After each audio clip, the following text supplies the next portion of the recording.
మన విశ్లేషణాత్మక సామర్థ్యాలను ఎలా మెరుగుపరుచుకోవాలి? ఏదైనా విషయాన్ని సరైన విధంగా అర్థం చేసుకోవడం కేవలం జ్ఞానం సంపాదించడానికి మాత్రమే కాకుండా మనలను తప్పుదారిలోకి దారి తీసే అనేక ప్రయత్నాల నుంచి రక్షించుకోవడంలో కూడా సహాయపడుతుంది. ఈరోజు సామాజిక మాధ్యమాలు అనేక తప్పుదారి పట్టించే వ్యాఖ్యలు, అర్థసత్యాలు, ఇంకా కొన్నిసార్లు అర్థం లేని మాటలతో నిండిపోయి ఉంటాయి. అవి దురుద్దేశపూరితమైనవిగా ఉండవచ్చు లేదా కేవలం దృష్టిని ఆకర్షించడానికి చేసిన ప్రయత్నాలుగా ఉండవచ్చు. ఏదైనా అయినా మనలను మనమే రక్షించుకోవడం ముఖ్యమవుతుంది. ఈ సందర్భంలో ఈరోజు నేను మీతో ఒక చాలా ముఖ్యమైన ప్రశ్నను చర్చించాలనుకుంటున్నాను. మనము ఏదైనా విషయాన్ని ఎలా అర్థం చేసుకుంటామో ఎప్పుడైనా విశ్లేషించారా? ఇంకా ముఖ్యంగా మనము కొన్నిసార్లు సరైన విధంగా గ్రహించడంలో ఎందుకు తప్పిపోతాము? కాసేపు ఆలోచించండి. ఈ విషయాన్ని విశ్లేషించడానికి నేను ఒక సులభమైన ఉదాహరణ తీసుకుంటాను. ఈ ఉదాహరణ కేవలం చర్చ కోసం మాత్రమే. ఇక్కడ నేను ప్రస్తావిస్తున్న వ్యక్తిని తక్కువ చేసి చూపించడం నా ఉద్దేశం కాదు. ఒక చాలా ప్రసిద్ధ గురువు ఉన్నారు. లక్షలాది మంది అనుచరులు ఆయన ప్రతి మాటను పరమ సత్యంలా కళ్ళు మూసుకుని నమ్ముతారు. కానీ జాగ్రత్తగా ఆలోచిస్తే ఈ వ్యక్తి చెప్పే అనేక విషయాలు అర్థం లేనివి, తప్పుదారి పట్టించేవి. అయినప్పటికీ ఆయన అనుచరులు ఆయన మహాన జ్ఞానంను ప్రశంసిస్తారు. నిజానికి ఇలాంటి అసంబద్ధ వ్యాఖ్యల వల్లే చాలా మంది ఆయన వైపు ఆకర్షితులవుతారు. ఒక ప్రసిద్ధ ఉదాహరణ చెబుతాను. దానిలో ఈ గురువు చంద్రగ్రహణ సమయంలో వండిన ఆహారం ఎందుకు తినకూడదో వివరిస్తారు. ఇది విస్తృతంగా వ్యాపించిన ఒక ప్రాచీన భారతీయ నమ్మకం. ప్రసిద్ధ భారతీయ ఖగోళ శాస్త్రవేత్త ఆర్యభటుడు శతాబ్దాల క్రితమే ఈ నమ్మకాలను ఖండించినప్పటికీ ఇప్పటికీ చాలా మంది భారతీయులు ఇలాంటి తప్పు అభిప్రాయాలను కలిగి ఉన్నారు. ఒక గురువు తన అనుచరులను తప్పు నమ్మకాల నుండి పైకి తీసుకురావాలి. అది ఆయన బాధ్యత కూడా. అయినప్పటికీ ఏదో కారణంగా ఈ గురువు మాత్రం ప్రజలను ఇంకా లోతుగా తప్పుదారిలోకి నెడతారు. చాలా శాస్త్రీయంగా అనిపించేలా తార్కికంగా, ప్రయోగాత్మకంగా అదే పాత నమ్మకాన్ని సమర్థిస్తారు. ఆయన ప్రకారం గ్రహణ సమయంలో చంద్రుడు తన అన్ని దశలను చాలా వేగంగా దాటుతాడు. సాధారణంగా ఆ దశలను దాటడానికి చంద్రుడికి 15 రోజులు పడుతుంది. అంటే గ్రహణం జరిగిన కొన్ని గంటలు 15 రోజులకు సమానం. అందువల్ల ఆ సమయంలో వండిన ఆహారాన్ని ఉంచితే అది పాడైపోతుంది. ఎందుకంటే అది 15 రోజులు ఉంచినట్లే అవుతుంది. ఇది ఆయన తర్కం. కేవలం తర్కం మీకు నమ్మకం కలిగించకపోతే ఆయన దాన్ని ప్రయోగంగా కూడా చూపిస్తారు. ఆహారం పైకి ఒక జపమాల వేలాడదీస్తారు. గ్రహణానికి ముందు గడియార మూలల దిశలో తిరుగుతున్న ఆ జపమాల గ్రహణం ప్రారంభమైన వెంటనే తనంతట అదే వ్యతిరేక దిశలో తిరగడం ప్రారంభిస్తుందని మీ దృష్టిని ఆకర్షిస్తారు. ఆయన ప్రకారం ఇది ఆహారం పాడవుతోందని సూచిస్తుంది.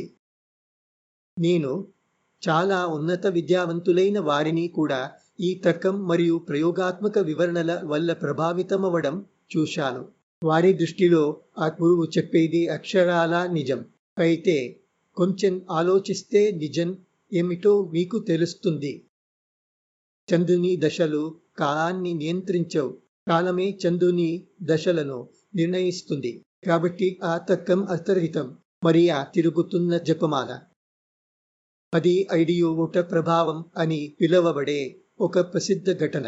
ఓయిజా బోర్డులతో ఆత్మలతో మాట్లాడటం లేదా పెండులం ఉపయోగించి భూమి క్రింద నీటిని గుర్తించడం ఇవి అన్నీ అదే ప్రభావం వల్ల జరుగుతాయి. ఈ సందర్భాల్లో ఒక వ్యక్తి తెలియకుండానే కదలికను సృష్టిస్తాడు. ఈ గురువు ఇలా చేయడంలో ఆయనకు ఏ వ్యక్తిగత ప్రయోజనం ఉందో అనేది వేరే విషయం. ఇక్కడ అది ప్రాసంగికం కాదు. అయినప్పటికీ చాలామంది ఇలాంటి విషయాలను నమ్ముతారు. ఎందుకు? అదే ముఖ్యమైన ప్రశ్న.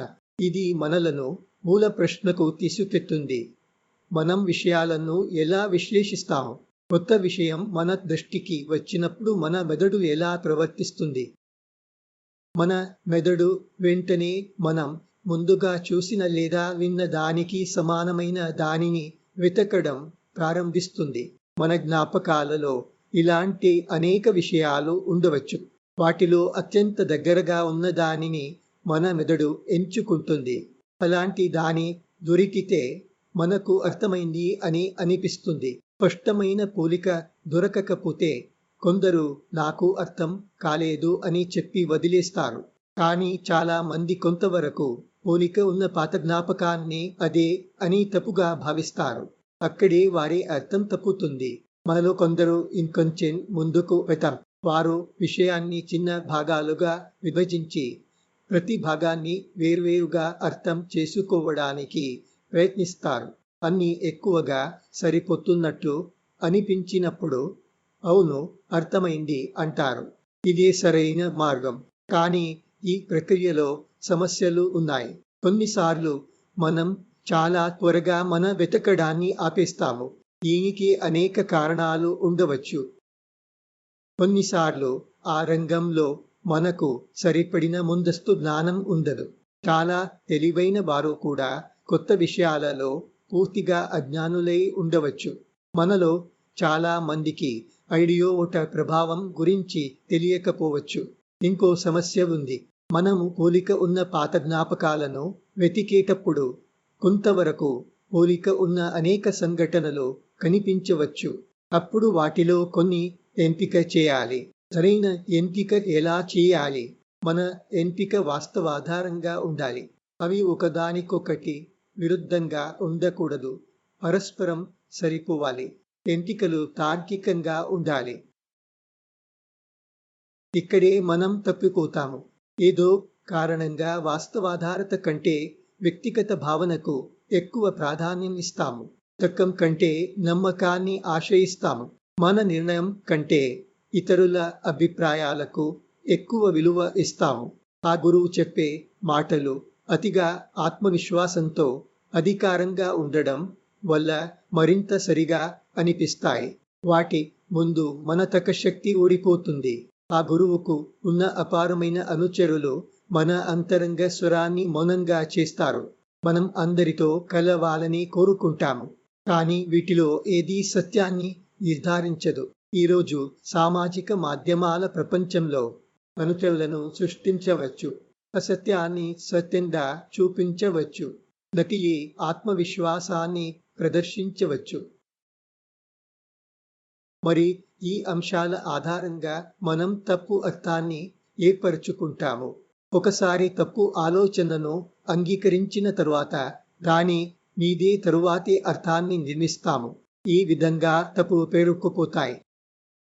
అయితే నిజంగా మనలను తప్పుదారిలోకి నెడుతున్నవి ఏమిటి? 1.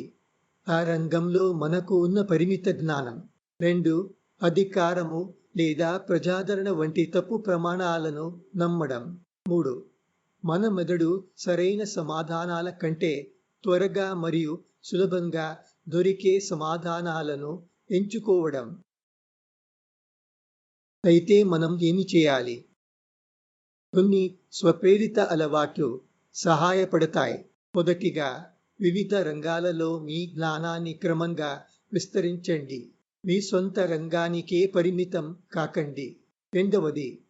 మీరు నమ్ముతున్న దాన్ని ఎందుకు నమ్ముతున్నారో ఆలోచించి నిర్ణయించండి. ఎవరు చెప్పారో కాబట్టి కాదు. 3. ఏదైనా చాలా ప్రభావవంతంగా అనిపిస్తే కొంచెం ఆగండి. దాన్ని భాగాలుగా విభజించండి. ప్రతి భాగాన్ని విశ్లేషించండి. అది నిజంగా అర్థవంతంగా ఉందో చూడండి. మానసికంగా అప్రమత్తంగా ఉండండి. తొందరగా నిర్ణయానికి రాకండి. అవును, ఈ అలవాట్లలో కొన్ని వయస్సు పెరిగే కొద్దీ అలవాటు చేసుకోవడం కష్టమవుతుంది. అందుకే మీరు తల్లిదండ్రులు లేదా ఉపాధ్యాయులు అయితే చిన్న వయస్సులోనే పిల్లల్లో ఈ విధమైన ఆలోచన విధానాన్ని అభివృద్ధి చేయడంలో సహాయపడండి. అదే మీరు వారికి ఇవ్వగలిగే బహుమతి. ఒకసారి వారు దీన్ని అలవాటు చేసుకుంటే వారి అభ్యాసానికి ఎలాంటి పరిమితి ఉండదు. మొత్తానికి విశ్లేషణాత్మక సామర్థ్యం అంటే కేవలం ఎక్కువ విషయాలను తెలుసుకోవడం మాత్రమే కాదు, నిజంలా కనిపించే అనేక విషయాల వల్ల మోసపోకుండా ఉండగలగడం కూడా.